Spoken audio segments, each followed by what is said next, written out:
लेकिन भगवान श्री हरि नारायण श्री कृष्ण सोच रहे हैं कि जिसका कोई नाम नहीं वो भी तो मैं ही हूं।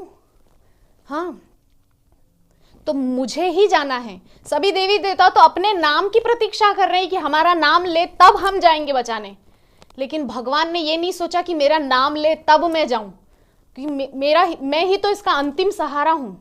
भगवान ने ये सोचा, इसीलिए भगवान चले गए वहां पे। तब सौंत सरस्वरुबलेन गृहीतार्थो दृष्ट्वा गरुत्मति हरिम खौपात्त चक्रम उत्क्षिप्य सांबुजकरम गिरिमः कृष्ण।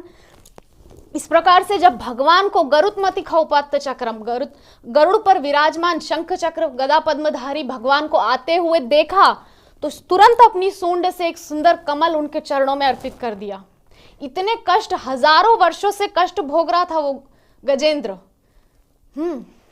1000 वर्षों तक वो युद्ध चला था ग्राह और गजेंद्र का। तो भगवान ने वहां प्रतीक्षा नहीं कि मेरा नाम बुलाएगा, शंख चक्रधारी आ जाएं, लक्ष्मीपति आ जाएं, गरुड़ पे विराजमान जो रहते हैं वो आ जाएं, शेष शैया पे सोने वाले आ जाएं, ऐसा कुछ नहीं बोला गजेंद्र ने। भगवान ने सिर्फ ये देखा कि ये कष्ट में है और अब मुझे ही इसको बचाना है, कोई नहीं जा रहा। सभी देवी देवता अपने नाम की प्रतीक्षा कर रहे हैं।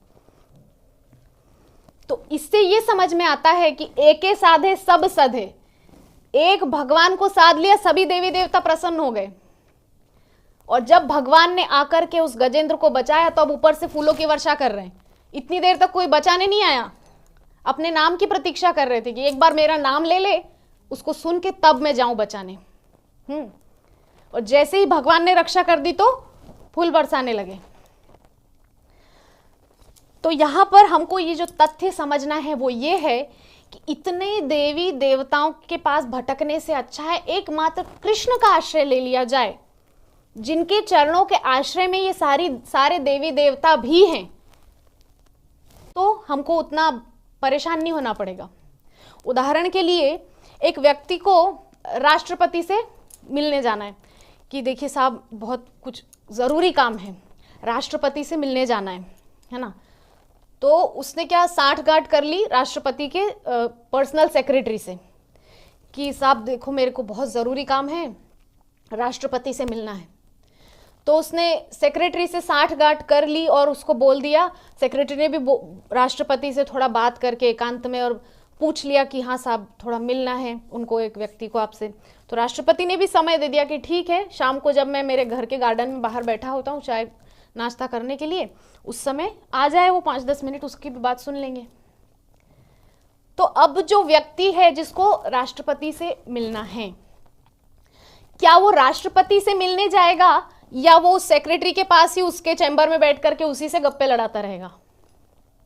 वो राष्ट्रपति के पास जाएगा, अपने समय, जो समय राष्ट्रपति ने दिया है मिलने के लिए, उसका सदुपयोग करेगा ना, क्योंकि राष्ट्रपति तो फिर अपने निजी कार्यों में लग जाएगा, अपने ऑफिशियल कार्यों में लग जाएगा। लेकिन जो मूर्ख होगा वो उसी की चापलूसी करने में बैठा रहेगा। अरे आपने तो बहुत अच्छा किया, थोड़ा आपको चाय नाश्ता करवा दूं, आपने मेरी बहुत मदद की, राष्ट्रपति से मिलने के लिए समय दिया। तो इससे हमको ये समझना है कि वो असिस्टेंट, वो सेक्रेटरी है देवी देवता। अगर हम उन देवी देवताओं में ही उलझे रहे कि आपकी वजह से ये हुआ, आपने हमको ये धन संपत्ति दिया, आपने मुझे ये करवा दिया, आपने मुझे वो करवा दिया, इसी में उलझे रहेंगे तो राष्ट्रपति से मिलने का समय यानी कि मानव जीवन तो चला जाएगा। राष्ट्रपति ने मिलने का एक टाइम लिमिट दिया है कि शाम को संध्या के समय में 15-20 मिनट उसकी जो है सुनवाई कर दूंगा। लेकिन अगर ये मानव जीवन रूपी वो जो 15-20 मिनट हमको राष्ट्रपति ने दिए हैं, उसको हम राष्ट्रपति से ना मिल करके उसके सेक्रेटरी से ही बात करने में बिता देंगे तो कोई मतलब नहीं है। इससे हमसे बड़ा मूर्ख कोई नहीं है।